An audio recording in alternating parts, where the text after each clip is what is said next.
Hey, it's Pam Stenzel.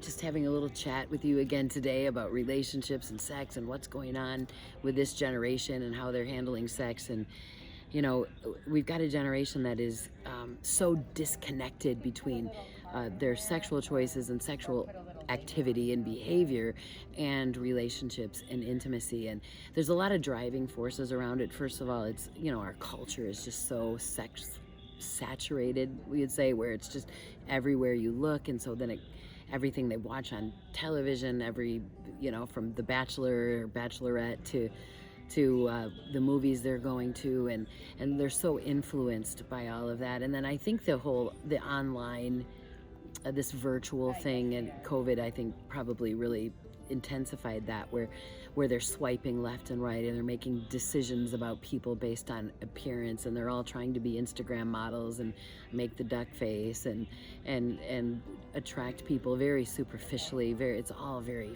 physical and very, you have to be sexually attractive, and relationship is minimal, if at all. And one of the biggest problems that we've got with this generation, a foundational problem, I think, with especially students, because I work at a clinic where we just opened a clinic at University of Florida, and we're literally right on campus. I can look out my conference room and see the football stadium. So we're dealing with a lot of college students right now, and foundationally, pornography has probably been the thing that has damaged this generation in a way none of us could have expected. And part of the problem is these kids have had access to pornography since they were 11, 12, 13 years old, maybe even younger. Some of them have seen, and the pornography that this generation is being exposed to is way worse than anything. And I'm old, so that'll come out. I'm a grandma, but back in the day, it was Playboy, or they might see a magazine from that their dad or their grandpa had hidden somewhere. This is nothing like that. This is violent. Most of the porn involves violence to women in a lot of ways. And when you think about the fact that not only that a lot of these young men have been exposed to that, and now for literal years, and now they're trying to navigate how a relationship in real time works with a woman, and all they know is what they've seen on Pornhub.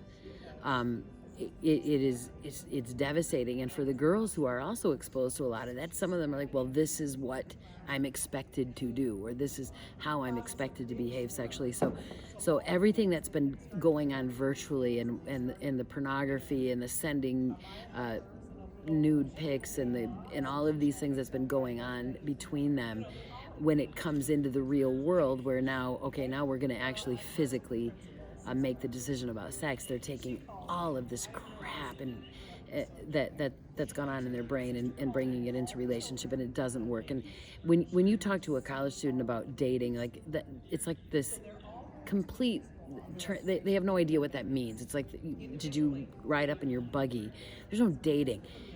What they do is the girls get together, they get ready, guys or whatever, and they show up at a bar, and then they mingle or do whatever they do, and then whoever you decide to go home with, and then the walk of shame and back to your dorm, and nobody really cares. And so it is a lot of very random hookups, and somewhere in their mind they believe that, well, maybe I'm going to behave like this for a while, and then when I'm 25 and start to get serious, then I'll find a lasting relationship with someone who will marry me and be faithful to me, and all of this craziness will go away.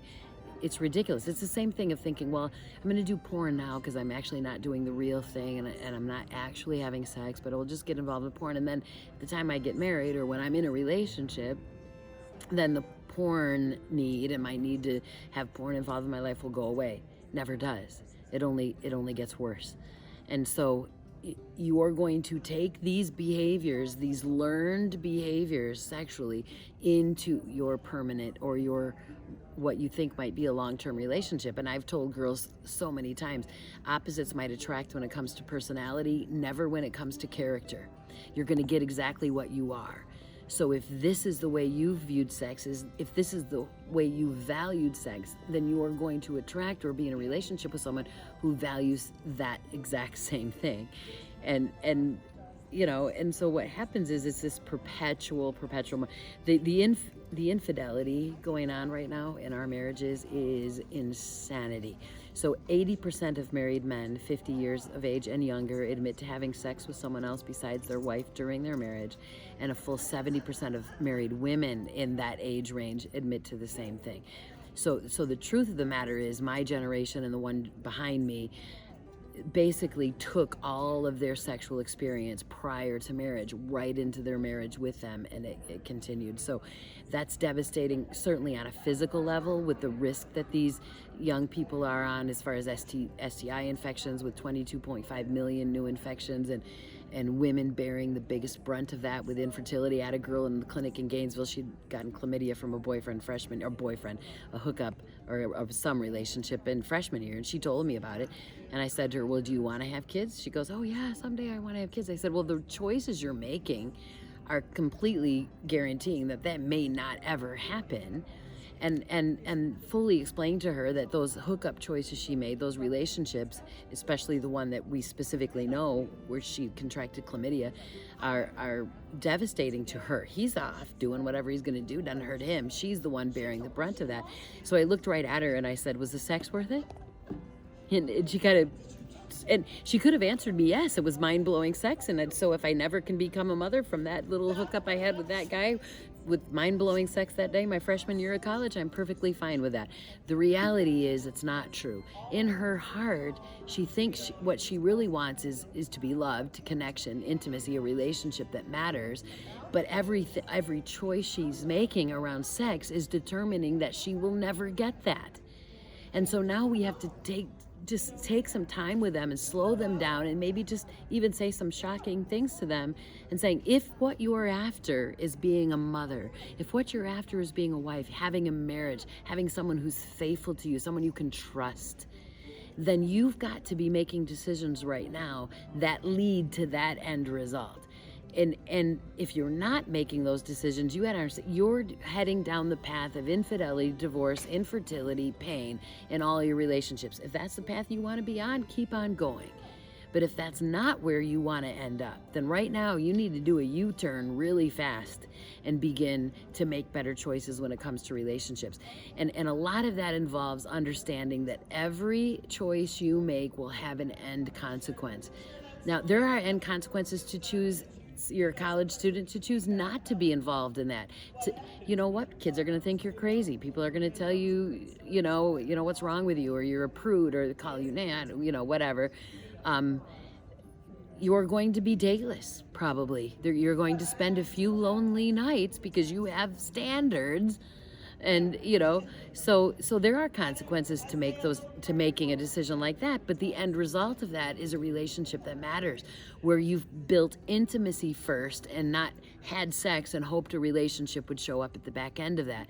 And you've done the work, and because you value your integrity, you value your sexual health, you're going to end up being attracted to and being in relationships with others who value their integrity and value their sexual health and value the choices that they're making. So we really have to cast a vision for these young women, especially high school to college and sometimes beyond, of what is your end game when it comes to relationships? What are you looking for? What are you hoping for?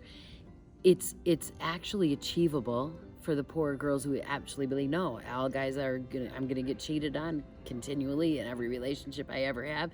I just expect that. We got to begin to cast that vision that it could be different, and then help them see the road they're on is leading to a road that does lead to infidelity and infertility and pain. But this road of choosing sexual integrity and choosing to put some boundaries around, choosing to have a no. How many times have I said to girls, your yes to sex means nothing if you don't know how to say no.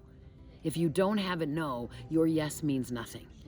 And so building back those boundaries, teaching them to respect themselves and honor their bodies and their relationships, and seeing that they can have growth in that's casting vision and believing.